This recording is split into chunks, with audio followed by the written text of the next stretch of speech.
This is a brief introduction to a series I'd like to have on harmonizing the scale. I'm going to assume that you're an intermediate player, you know, some basic theory, so I won't belabor any of that stuff. So anyway, you're familiar with this. You got your C major 7, D minor 7, E minor 7, F major 7, G7, A minor 7, B diminished. So what did you do there? But you harmonized the scale. So you took the first, third, fifth, and seventh of a major scale and put those together and various combinations, and those are the chords that you get, right? And of course, you know, you could get a C major 7 that looks like that or like that or like that. So you know that there's different ways to play any of these chords. So what I've put together here on the sheet that's in the notes, well, the first section is harmonizing the C major scale, but using, you know, thirds, sixths, tenths, thirteenths, played horizontally and vertically. In vertically, I mean in each of the box-shaped positions.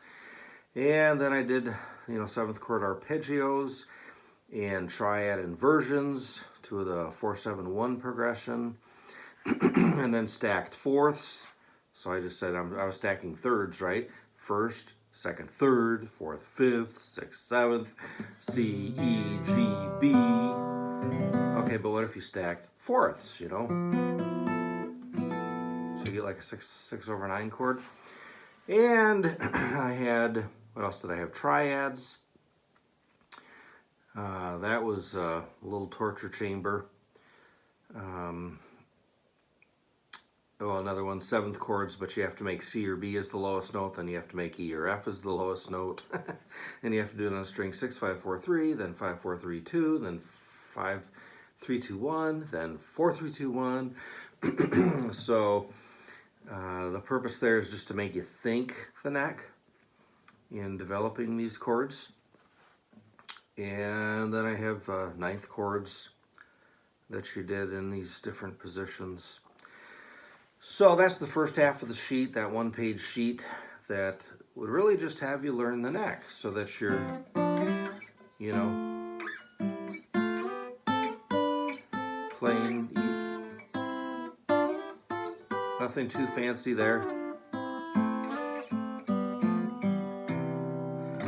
But, you know, if you're used to just playing scales up and down, then that breaks you into the rest of the neck. So that's the first half of the page. Second half of the page, that's called harmonizing altered scales. So you know you can have a scale like this. So the C major scale, and all these are now going to be based off of the key of C. That's, you already know the key of C. You already know your 5 shapes of your scales, right? So I assume that. And from the caged system.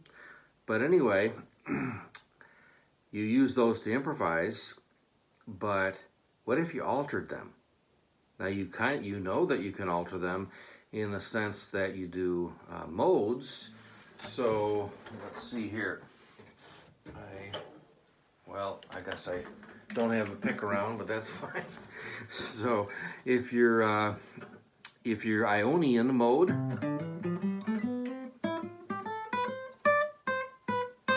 so I'm hanging around the C note, the tonic. That's the Ionian. But what if you hung around the next note, the D note? So same scale though. Kind of sounded sadder, didn't it? So that's the Dorian mode. What if you hang around the third note, the Phrygian? So the E note.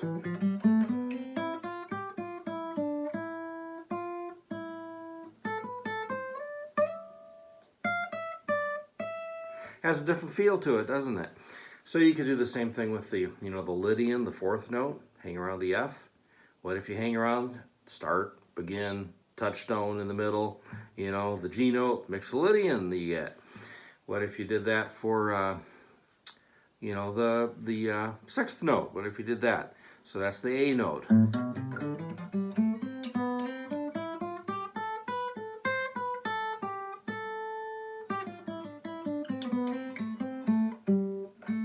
Sounded kind of sad again, right? So like a minor scale. a natural minor, the Aeolian. What if you did the same thing with a Locrian? So I'm assuming you already know these things for improvising within the major scale, but from its modes. It's just emphasizing a different note, right? 1 through 7. Well, what if we took that same concept now, and instead of coming up with all kinds of fancy names, we simply thought just relative to the C major scale. So, you'll notice on the second half of the sheet, what I give you are, I called it harmonizing altered scales. I said learn the less common chords by learning their relation to familiar chords. So first of all, start with the familiar chords. So you know the C, and then you make it a C major 7, and then a C7, then a C minor 7, then a C minor 7 flat 5, then a C diminished, and then a C major, C minor with a major 7, and then a C major 7 sharp 5. Because if you learn those chords that I just gave you, and then I put it in 4 different positions. So starting off on strings, what did I say here? Well, anyway, in positions 3, then position 3, but don't use the 4th string, then position 8, then position 10 for starting off with a C chord each time. Well, then you learn these basic chord shapes and starting off based on chords that you already know. And but let's harmonize though in different ways here, just kind of like what we just did with different modes, right? Oh, but this time we're going to be thinking about a C scale every time, but every time you get to the 5th degree, you sharp it. So as far as the scale goes, what would that sound like? C, D, E, F, G sharp, A.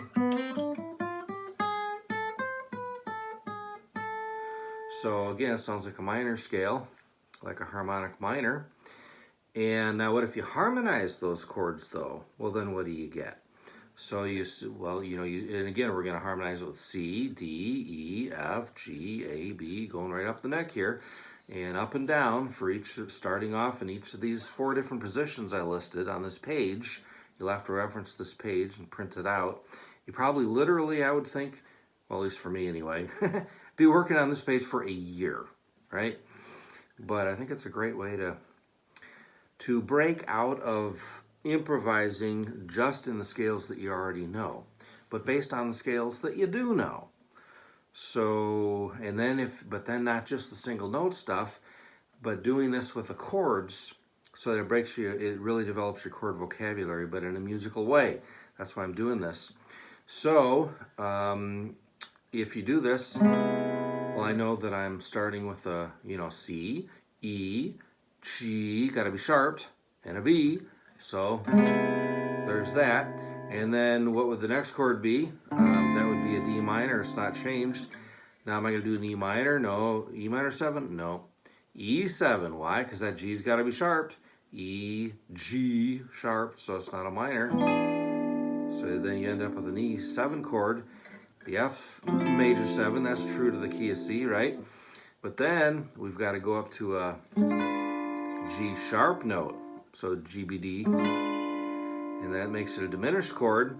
And then you get to the A minor, but with the major 7. And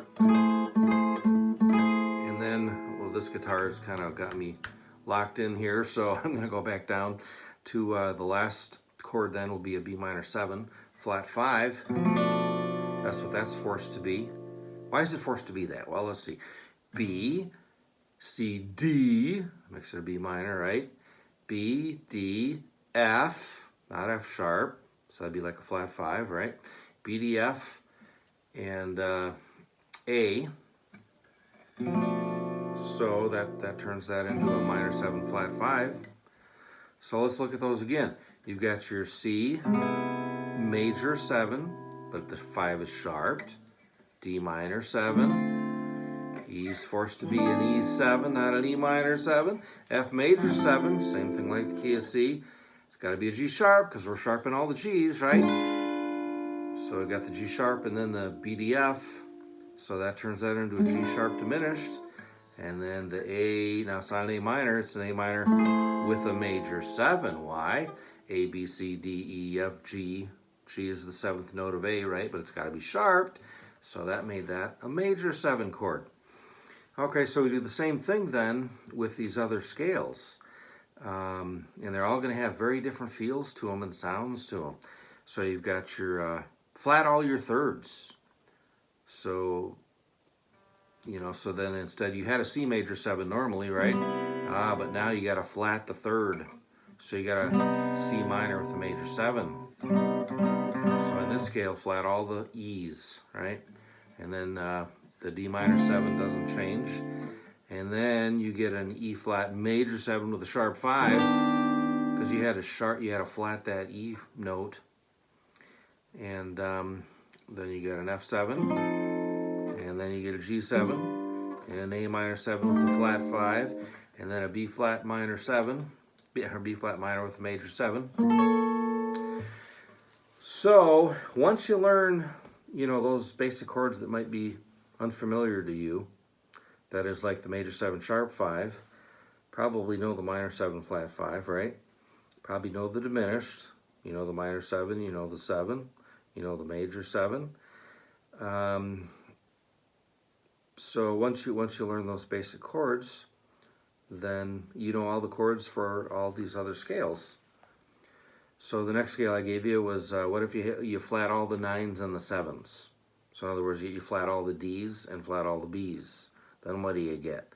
So the chords you'll have then will be a C7, a D flat major 7 sharp 5, an E diminished, an F major 7, a G minor 7 flat 5, an A minor 7, a B flat minor with a major 7.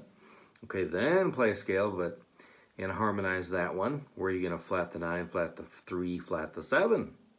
To flat all the D's, the E's, and the B's. And then you're going to have another scale.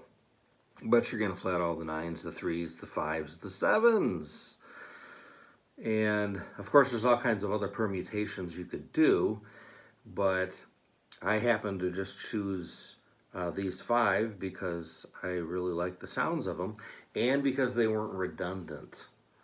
You realize that when you're, you know, sharping or flatting different things, you realize, oh, okay, so really that's just the same thing as if I were to just go play in the key of E flat instead of the key of C. Isn't that a simpler way to think of that, right? Whereas these aren't like that. They're not redundant scales, simply like playing in a different key. So that's the introduction to this, and the page I'll include in the notes.